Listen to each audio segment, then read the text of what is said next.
તો નમસ્કાર દર્શક મિત્રો, સ્વાગત છે તમારું અમારી આ યુટ્યુબ ચેનલમાં।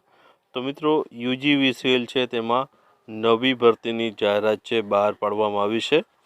આમાં મિત્રો જે પોસ્ટનું નામની આપણે વાત કરીએ તો અકાઉન્ટન્ટ માટેની છે આ ભરતીની જાહેરાત છે બહાર પાડવામાં આવી છે, જેમાં કુલ 8 જેટલી જગ્યાઓ પર છે અકાઉન્ટન્ટની જે છે બહાર પાડવામાં આવી છે। પગાર ધોરણ આપણે વાત કરીએ મિત્રો તો આ ભરતી માટે પગાર ધોરણ 35,700થી છે પગાર ધોરણ આનો શરૂ થાય છે અને ત્યારથી વધારો પગાર ધોરણ છે તેનો વધવાનો છે। છેલ્લી તારીખ મિત્રો ફોર્મ ભરવાની છે તે 22/1/2024 સુધી છે, તે આની ઓનલાઈન ફોર્મ ભરવાની તારીખ આપેલી છે।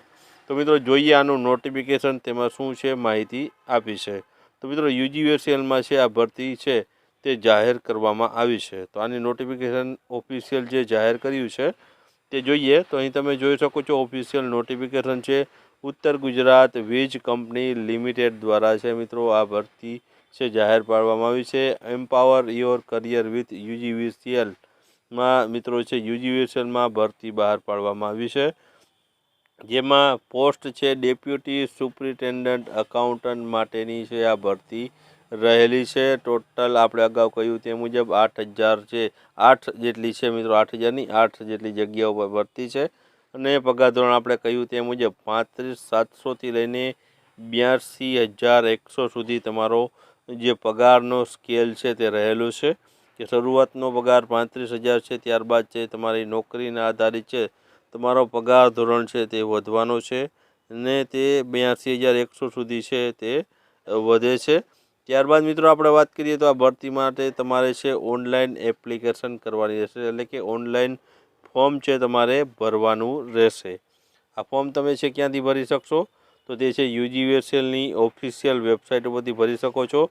યુજીવીસીએલની વેબસાઇટ છે www.ugvcl.com ઉપર જઈને છે તેમાં પણ કરિયરનું જે ઓપ્શન આપેલું છે તે કરિયરના ઓપ્શન ઉપર જઈને તમે છે આનું ઓનલાઈન ફોર્મ ભરી શકશો। ઓનલાઈન ફોર્મ અને વધારાની માહિતી તમે છે તે વેબસાઇટ ઉપર જઈને છે મેળવી શકશો।